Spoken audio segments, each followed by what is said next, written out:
I'm Italian. Waiting is not the hardest part.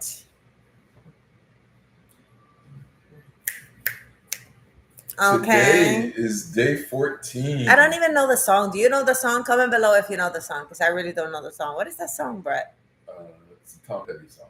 Okay, he's a viejo. Um,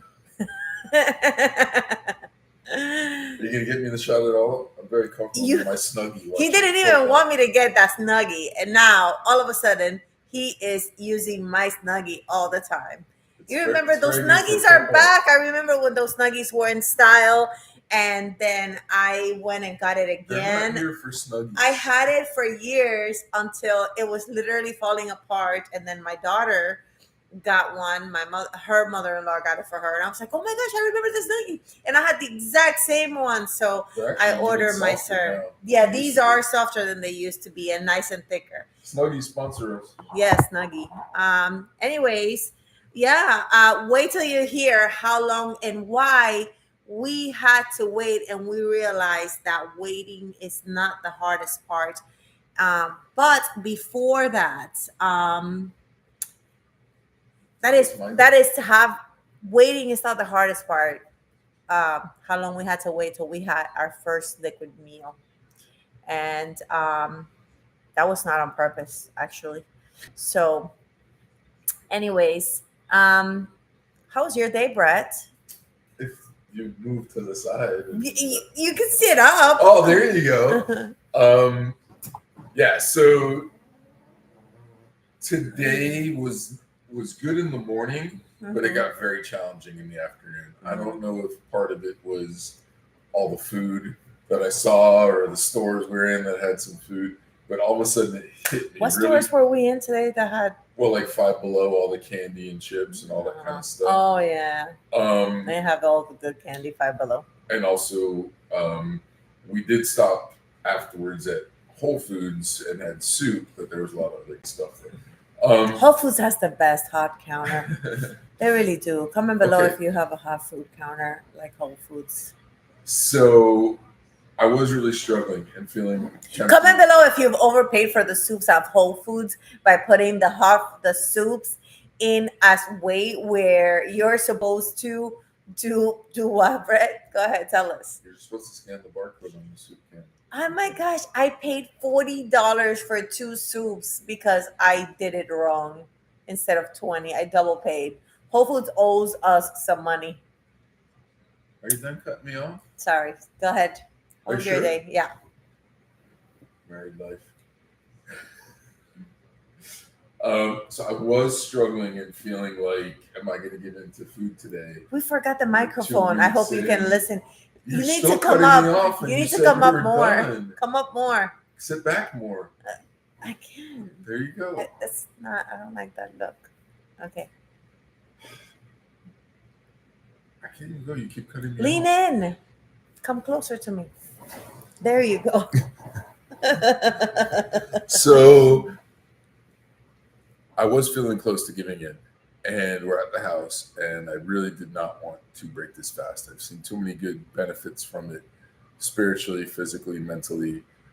So the little compromise I made was, instead of my normal fruit smoothie, I made a peanut butter and jelly smoothie. So what that is I put 2 tablespoons of creamy peanut butter in with the protein powder and the strawberries and some banana and almond milk to make a taste like peanut butter and jelly, but it's a protein smoothie. And that was really good and satisfying and helped calm me down. And so I had a really good soup broth at Whole Foods. They have a Thai spice one. So I was able to have that. So I'm feeling good.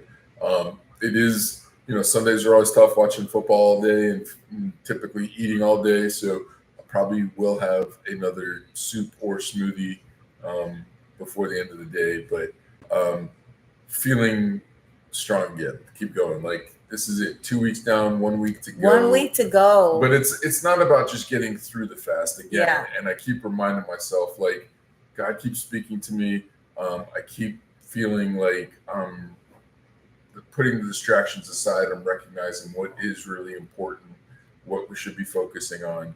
Um, Again, we hosted a teenager this weekend who's not had an easy life by any means, and just helping her have a Good nice, time. fun time. No She helped us stress, no have a good pressure. fun time, Yeah, for actually. sure, for sure. And also giving her parents a break.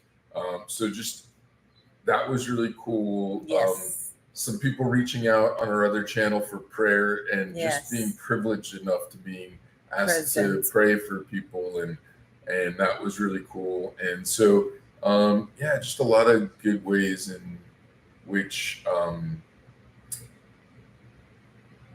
seeing the importance of not being stuck in a rut or being complacent or just going through the motions and being automatic with our spiritual relationship, but taking time with this fast to refocus, and it was just awesome. Glenda, Yeah. what are you looking at on your phone? No, I'm actually going to mute the TV. I hope the sound is okay because, well, we have Forgot the our mic there. we forgot our mic. On. The AC is on, right, and I don't know how good. Oh, I can So mute the TV from my phone. I already just did Oh. from the phone, so that's what I was doing. So, yeah, my day was actually good. How was So your day? I had the same soup that Brett had, except because he took all of the broth, I had chunks of, soup. But you know what? This was the thing. I was like, I didn't want to have the other broths. I wanted to try this one.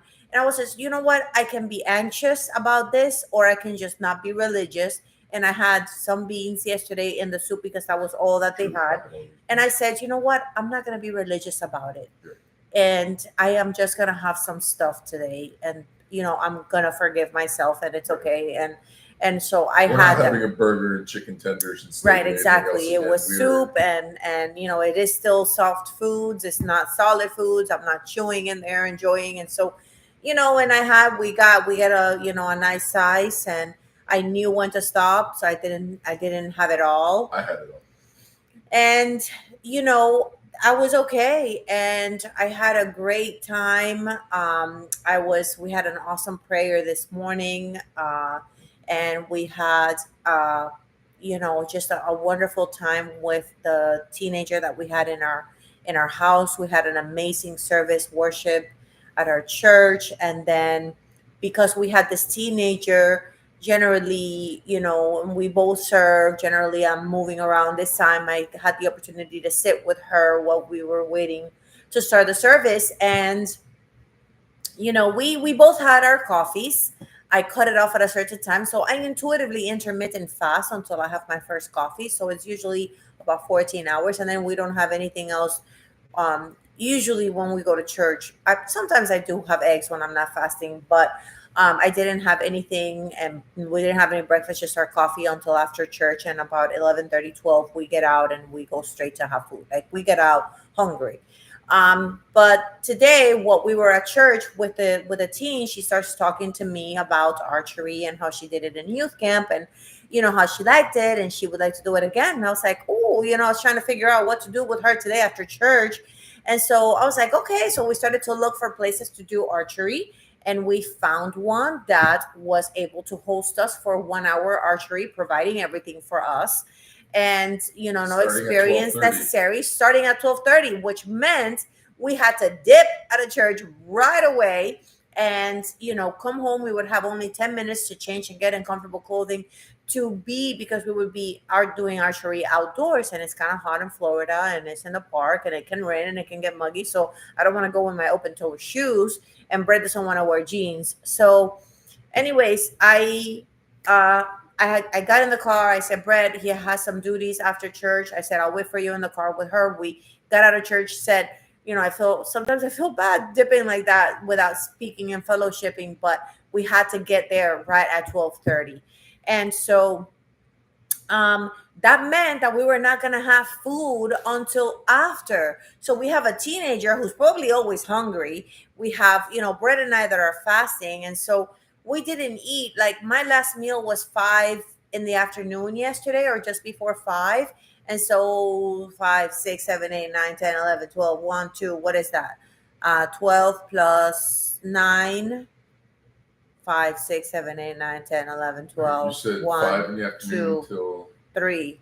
Till what time? Till 2. Oh, so it's 24 hours minus 3, so that's like 22 hours. So I didn't have. 21 hours. 21 hours. I just had coffee in 21 hours.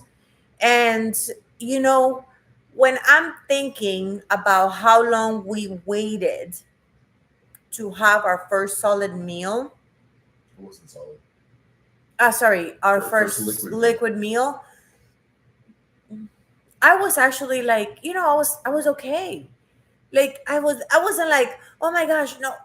For a moment the thought of maybe I should make a shake and take it, and I was gonna offer to Brett and for the girl that was with us, like offer her like a smoothie and then take it with us and sip it. But then I figure it's just gonna be 1 hour.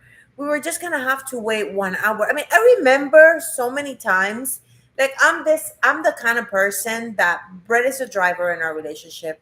If I'm really hungry, I usually will pick up food and I'm the one that opens the stuff and starts eating in the car. And Brett hates that. Like he's never plain straight up told me that he hates it, but I can tell because he'll ask me like, "You can't wait until we get home." I'm like, "No."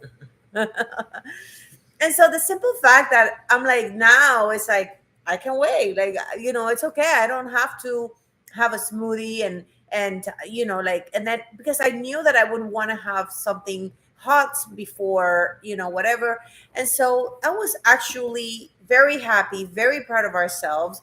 And like Brett said, it's just like I was shocked that the waiting wasn't the hardest part. Like for me, yeah, I ate later than you did last night. I don't know what time. Let's say I ate maybe up until 8 o'clock at night or something, and then went to bed. And this morning, besides the coffee, I took a soda stream to church with me. So I was drinking like a Diet Coke the whole time I was at church. But typically, I'm dying to eat. And even when we go to church, I'm snacking on some pastries in the kitchen, typically, and adding the calories in my phone and thinking, oh my gosh, I'm already starting over my calories. I'm going to have to go to the gym later too or something. But today it was just when you told me we were going straight to the archery and not going to go get soup or something immediately after church, I was kind of like, okay.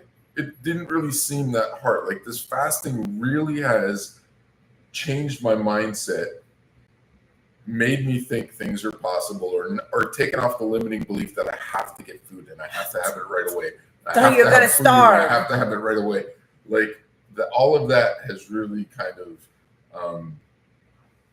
especially the length of this fast. Yeah. I feel like if it was a shorter fast, 3 days, I would have immediately gone back to old habits. But now that we're 2 weeks in and there's still another just 1 week to go, like a week is still a long time. A week is still a long 2 time. 2 weeks is a lot longer, right? And I've already done it, right? And so we just took water with us to the archery thing. It was going to be outside. And I barely even sipped on the water. We were just so engulfed in having this fun activity. And the same yesterday and all of the stuff that we've been doing, like it just shows you that if there is more productive things to do, you're not as distracted by food. Exactly. But when we're constantly making our attention about the food, we're constantly distracted by it and constantly needing it. So we can be more productive, whether it's in this weekend's case for fun activities or what we want to do, be more focused on our purpose and, business we want to grow or this platform we want to grow and help people. Like we can do more of that rather than just be focused on food. That's right. And that actually, I just loved it. I didn't really think about how Brett might react, that we would have to do something right away. Because I was just like, I forgot what I said to him. I said, what's your duty? I said, what time does church end? Even though I've been going there for so many years, I always ask, what time does church end? So we're like, all right, we're having a time. So I was trying to figure out, and I was like, wasn't sure how long we would have if we would. Like I thought we may have to go the way I'm dressed, the way we're dressed, because I did not want to miss it. So worst case, we were gonna go the way we were dressed. But I was looking at the time, and once it was done, I looked at it and I was like, okay, we have time to make it home. We'll have exactly 10 minutes to like change, get back in the car and go. And so um I wasn't sure how Brett was going to react, and I said, I just give me the car keys. I'm gonna wait in the car for you with, and I was with the teenager, and I was the one driving, and I'm like trying to get us there on time, and so yeah, it was actually really fun, and I there is something I observed in this teenager, and it just made me think, because growing up, like my mom fed us, like we tend, many parents tend to want to feed their kids and to want to like make sure they eat, and they force them to eat. You have to eat, you have to eat. And I think kids need to eat, but I also think that humans are born with an intuitive Mm, hunger cue to eat and stop. that's good. I think the kids normally do eat more intuitively, but we as parents sometimes force them to eat more often, and Yeah. that's a bad thing we're forcing on them, where they can go longer times without eating sometimes. And I observed Except for her boys. eating, and I don't know how her parents, I mean, obviously her parents trusted us to have her with us. I wasn't going to force her to eat anything, but like a Friday night, we came home and she was hungry. We went to the store and it was like 9:30, 10 o'clock at night. That's not the not time I would normally eat. She had ate after school, but she was hungry. We made mac and cheese and we cooked chicken. She actually was seasoning it and everything. She's 13 years old, but she, knows her way around the kitchen. And she was telling me she knows how to cook rice and other stuff. So I was like, okay, let's do it. You do it. And so she ate late Friday night. And then Saturday morning, I asked her, "Do you want some breakfast?" She didn't want any breakfast before we went to the Skating to the skating ring. And then when we were there, it was like 11-ish, 11:30 maybe, about 11:30, 12, when we sat at the Italian restaurant and we had the soup. And this teenager, we order a pizza. It's a small pizza. It's not a personal pizza. It's a bigger pizza. And it was just going to be for her. I said, you eat whatever. I'm thinking she's going to eat 2 slices and not eat anymore. Maybe, I mean, she's not a heavy kid. This girl, she's fit. She left 2 slices. She ate almost that entire pizza. But the point is, that was her meal, like her full meal for the day. Then she had a smoothie. Then she had a pop. And then at night, I asked her, like, "Are you hungry? Do you want to eat something?" She was like, "No, no." I offered her other stuff. And right around 9:30, 10 o'clock, she had the remaining 2 slices.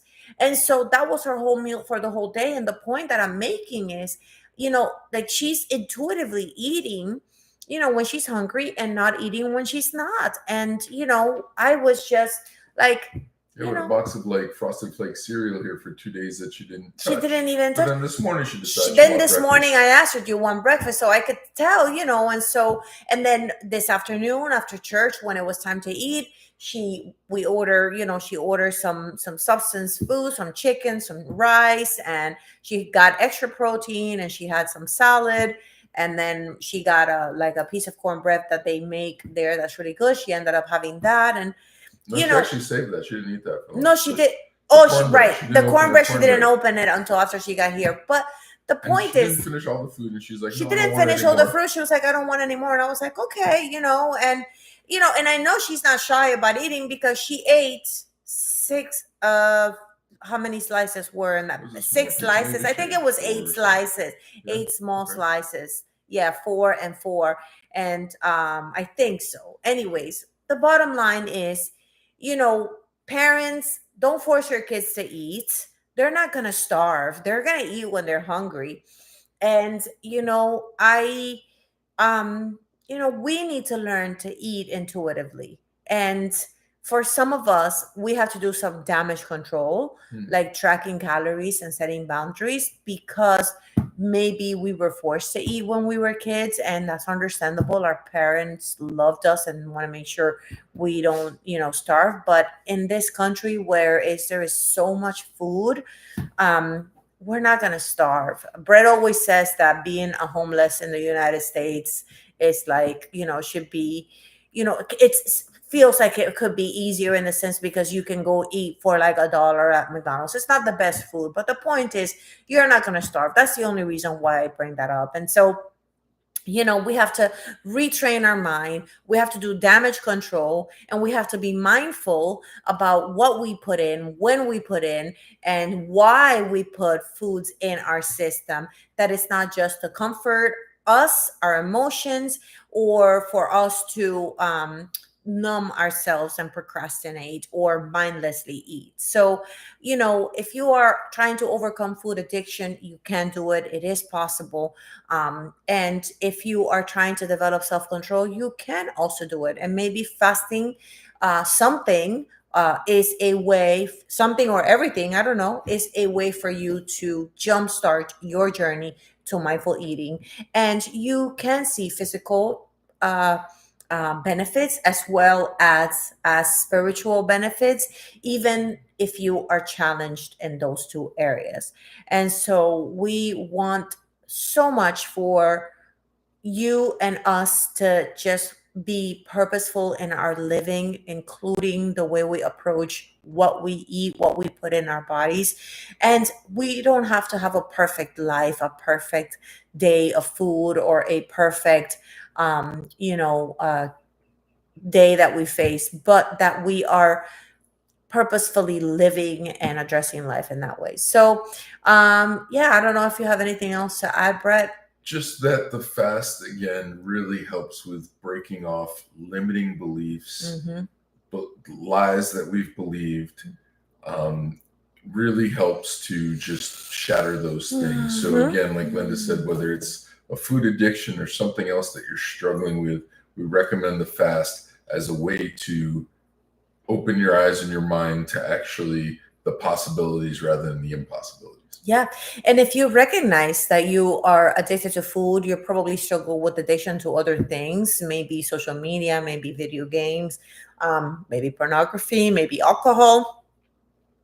When you tackle one addiction, you realize the limiting beliefs that keep you bound to those addictions, and that can bleed or, spread to other areas of your life. When I first started addressing addiction, well, I addressed some addictions way in the past, but this time it was, alcohol. And I was just like, what is this doing to me? It's making me sleepy. It's making me tired. Like I am numbing myself instead of, being a contributor to this world. I'm just a consumer, and I'm drinking alcohol until, whatever. So I was like, you know what? I don't want to do this anymore. And then I realized the same patterns with food, and I had to, do something about it. I was on my own.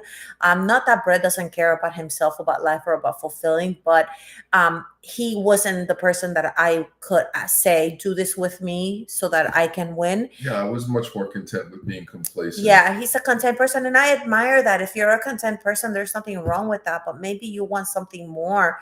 And if you live with a person who is just content and you're frustrated and you're like, because of them, you can't blame them. I had to stop putting blame to Brett, pointing fingers at him, and living a life that I didn't want to live. And I had to say, you know what? I'm going to do this. And I started to. And then eventually he started to join in his own way, not necessarily because I influenced him, even though maybe I did, Yeah, but inspired me in ways. he wanted to lose weight all on his own. Like he went on his own journey, and it looks completely different than mine. But our goal is the same. We want to be healthier. He wanted to lose weight, and overall we want to be healthier. So, if that's you and you want to tackle, this issue with food or with any addiction, the Bible plan that we have, not the Bible plan, the free journal that we have can be adapted to any addiction. Why are you having what you're having when you're having it? And how are you feeling? How are you feeling? How are you feeling afterwards? How are you feeling after? Was it a lie that you were this is going to make me feel one way, but then actually I felt the other way? Yeah. So, and if you want someone to discuss those entries with you, we're also here, and we're not going to tell you what to eat. That you're going to find out on your own. You're going to discover that on your own. We're not going to tell you when to eat or what to fast. You're going to do all those things on your own, but we can give you ideas. Yeah. We can, We can share. help with We can share suggestions. with suggestions, and then You need to find out what works best for you. you do your own walk. So anyways, we are so excited. 1 week away after tomorrow, and then we are going to England for 5 days, and that's going to be yeah. And so we're gonna, I've been there eating the way that I eat, and I've stood my ground, and I've found that people just respect the way that you eat. Food's a bit healthier over there anyway. Food is a little bit healthier. Less ingredients, less artificial stuff. Yeah. And but people just respect, like when you stand firm to one of the biggest questions that I get asked is, how do you do it when you're around people? You just be you just live the way that you live within your boundaries. And I realize people respect you when you stand firm, by what you believe. And often, in the past, like, we had one instance a couple of videos ago, and we were ready. Like, if they ask us, we'll use it as a way to share and testify of the way that God has empowered us and enabled us to be able to, live a life that is fulfilling to us, so that we can fulfill the purpose we were called. So if you're interested, there's a bunch of details in the description box below. If you have any other questions, please feel free to reach out. Comment on the video if you like what you see. Please be sure to subscribe, hit the like, and click the notification bell so that you can be notified when we come back again tomorrow sometime. I don't know what time. And before we go, Brett, if you don't have anything else, going to say a prayer. Father, thank you for the opportunity to be here one more time. Thank you for the victory. And we just pray for everyone watching this, Lord. Whatever struggle that they may be facing, Lord, whatever stronghold that might be in their life, Lord, we ask, Father, that you free them, that you remove the stronghold, Lord, that you set them free so that they can fulfill the purpose in which they were created for, God. And we specifically and especially pray for the people who struggle with food addiction, Father.